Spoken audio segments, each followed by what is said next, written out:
S-L-V ಬಗ್ಗೆ ಹೇಳಿದ್ರೆ ನಾನು 24 ಇದ್ರ ಬಗ್ಗೆ ವಿಚಾರಿಸಿದ್ದೆ. ಆವಾಗ ಒಂದ್ಸಲ ಬಂದು ಸೈಟ್ ಕೂಡ ವಿಸಿಟ್ ಮಾಡಿದ್ದೆ. ಬಟ್ ಏನಂದ್ರೆ ತುಂಬಾ ದೂರ ಇದೆ ಅಂತಂದ್ಬಿಟ್ಟು ಅವಾಗ ಒಂದು ಸ್ವಲ್ಪ ಸುಮ್ಮನಾಗಿದ್ದೆ. ಬಟ್ ರೀಸೆಂಟ್ ಆಗಿ ನಮ್ಮ ಅತ್ತನ ಮಗನ ನೆವ್ಯೂ ಬಂದು ಅವನು ಒಂದು ಸೈಟ್ ನೋಡಿ ಅವನು ಒಂದು ತಗೊಂಡ್ಮೇಲೆ ಇನ್ನೊಂದ್ಸಲ ನೋಡೋಣ ಬಾ ಅಂತ ಹೇಳಿದ್ರೆ ಅವಾಗ ನಾನು ಅಲ್ಲಿ ಬಂದೆ ನೋಡಿದೆ. ಬಟ್ ಈಗ ಮುಂಚೆ ನಾನು ಮೈಸೂರು ಮುಂಚೆನೆ ತಗೊಂಬಣ ಅಂತಿದ್ದೆ. ಬಟ್ ಮೈಸೂರು ಮುಂಚೆ ಯಾವುದು ಲೇಔಟ್ಗಳು ಅದು ಇಲ್ಲ. ಸೊ ಇವಾಗ ಆದ್ರೂ ಪರವಾಗಿಲ್ಲ ಮೈಸೂರು ಆದ್ಮೇಲೆ ಅದು ತಗೊಂಬಣ ಅಂದ್ಬಿಟ್ಟು ಇಲ್ಲಿ ನೋಡಿದಾಗ ಇದು ಗೇಟೆಡ್ ಕಮ್ಯುನಿಟಿ ಇದೆ. ಮೇಂಟೆನೆನ್ಸ್ ಇದು ಚೆನ್ನಾಗೂ ಮಾಡಿದ್ದಾರೆ. ಸೊ ಮುಂದೆ ಒಂದೇ ಒಂದು ಗೇಟೆಡ್ ಕಮ್ಯುನಿಟಿ ಅದರಿಂದ ಜಾಸ್ತಿ ಔಟ್ಸೈಡ್ ಇಂಟರ್ಫರ್ ಸೇವಲ್ಲ ಅನ್ಕೊಂಡ್ಬಿಟ್ಟು ಸೊ ಇದೇ ಸರಿ ಅಂತಂದ್ಬಿಟ್ಟು ಡಿಸೈಡ್ ಮಾಡಿ ಇದನ್ನೇ ತಗೊಂಡೆ.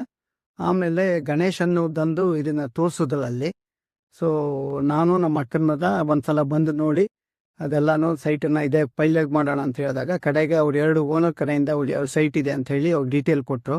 ಅದನ್ನು ಕೂಡ ಹೋಗಿ ನೋಡಿದೆ.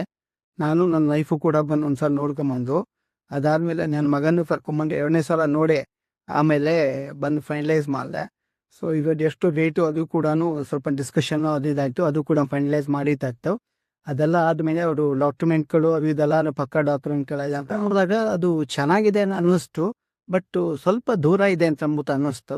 ಬಟ್ ಆದರೆ ಮುಂದೆ ನಾವು ಬೇರೆ ತಗೋಬೇಕಲ್ಲ ಅದಕ್ಕಿಂತ ಹಿಂದೆ ಅದು ಸಿಗೋದು ಇಲ್ಲ. ಯಾಕೆಂದರೆ ಎಲ್ಲ ಲೇಔಟ್ಗಳು ಎಲ್ಲ ಫರ್ಡ್ ಔಟ್ ಆಗಿರುತ್ತೆ. ಸೊ ಬೆಟರ್ ಇರೋದು ಕೂಡ ಇನ್ನೂ ಕೂಡ ಎಲ್ಲ ಆಗೋಗಿತ್ತು. ಬಟ್ ಓನರ್ಸ್ ಶೇರ್ ಇತ್ತು ಅಂತ ಹೇಳಿ ಅವೇನು ಕೂಡ ತಗೊಂಬ ನೋಡಿ ಕಡೆಗೆ ಮೇಂಟೆನೆನ್ಸು ಇದೆಲ್ಲ ಚೆನ್ನಾಗೇ ಇದೆ ಅದರಿಂದೆಲ್ಲ.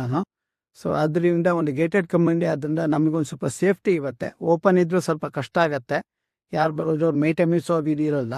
ಸೊ ಇದು ಗೇಟೆಡ್ ಕಮ್ಯುನಿಟಿ ಅದರಿಂದ ಅದಕ್ಕೆ ತಗೊಂಬನ ಅಂತ ಹೇಳಿ ಡಿಸೈಡ್ ಮಾಡಿ ತಗೊಂಡಿರೋದು. ನಾನು ಫಸ್ಟು ಈ ಸೈಟು 2 ಸೈಟ್ ಕೊಟ್ಟರು ಆಫರ್ ತಪ್ಪರು. ಬಟ್ ಇದು ಸ್ವಲ್ಪ ಕಾರ್ನರ್ ಸೈಟು ಇದೇ ತಗೊಳ್ಳಿ ಅಂತ ಹೇಳಿದ್ರು. ಸರಿ ಇನ್ನೊಂದು 30-50 ಇತ್ತು. ಬಟ್ 30-40 ಕೂಡ ಕಾರ್ನರ್ ಸೈಟ್ ಇತ್ತು. ನಂದು ಬಜೆಟ್ ಕನ್ಸ್ಟೆಂಟ್ ಇದ್ದಿದ್ದರಿಂದ 30-40ನೇ ಸಾಕು. ಬಟ್ ಈ ಒಂದು ಸಾಮ್ನಲ್ಲಿ ಅದು ಕೂಡ ಸ್ವಲ್ಪ ಜಾಸ್ತಿ ಆಯ್ತು. ಅದು ನನ್ನ ಇದಕ್ಕೆ ಆಯ್ತು. ಕಾರ್ನರ್ದು ಸೈಟು ಸ್ವಲ್ಪ 10% ಜಾಸ್ತಿ ಅಂತ ಹೇಳಿದ್ರು ಅವರು. ಸೊ ಪರವಾಗಿಲ್ಲ ಅಂಥೇಳಿ ಅವಳ ನೀವು ಜೊತೆ ಎಲ್ಲಾನು ಮಾತಾಡಿ ಒಂದು ರೇಟ್ ಒಂದು ಫೈನಲೈಸ್ ಮಾಡಿದ್ವಿ ನಾವು. ಅದಾದಮೇಲೆ ಮಿಕ್ಕಿದ ಡಾಕ್ಯುಮೆಂಟು ಅದು ಇದೆಲ್ಲನೂ ಗಣೇಶ್ ಕೊಟ್ಟರು ನನಗೆ. ಅದನ್ನು ತೊಗೊಳಗೆ ನಾವು ಕೂಡ ಲಾಯರ್ಗೆಲ್ಲ ತೋರಿಸಿದ ಡಾಕ್ಯುಮೆಂಟ್ ಎಲ್ಲ ಪಕ್ಕ ಇದೆ, ಓಕೆ ಸರಿ ಇದೆ, ಏನು ಪರವಾಗಿಲ್ಲ, ಯು ಕ್ಯಾನ್ ಗೋ ಹೆಡ್ ಅಂತ ಹೇಳ್ತಾರೆ. ಅದಾದಮೇಲೆ ಮಿಕ್ಕಿದ್ದು ಯಾವ ರೀತಿ ಪ್ರೊಸೀಜರ್ ಅದೆಲ್ಲ ಕಂಪನಿ ಜೊತೆ ಡಿಸ್ಕಸ್ ಮಾಡಿ ಇದೆಲ್ಲ ಪೇಮೆಂಟ್ ಮಾಡಿ ನಂದು ಟೋಟಲ್ದಾಗಿ ನಂದು 15 to 20 ಡೇಸ್ ಒಳಗಡೆ ಇದೆಲ್ಲ ಕಂಪ್ಲೀಟ್ ಆಯಿತು. ಸೊ ಅದರಿಂದ ಇದು ಬೆಟರ್.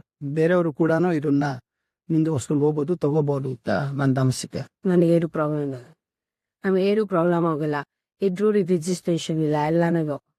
ಅವನೇನಾದ್ರು ಪೇಪರ್ ಬೇಕನ್ನೋದು ಪಾಪ ಗಣೇಶ್ ಮನೆಗೆ ಬಂದು ಎಲ್ಲ ಪೋಸ್ಟು ತುಂಬ ಪ್ರತಿ ರಿಜಿಸ್ಟ್ರೇಷನ್ ಟೈಮಲ್ಲಿ ಕೂಡ ನನಗೇನು ಪ್ರಾಬ್ಲಮ್ ಇಲ್ಲ. ಆ ಹಂಪಿರೆಲ್ಲ ಮಣ್ಣವರಲ್ಲಿ ಎಲ್ಲ ಇದ್ದೆ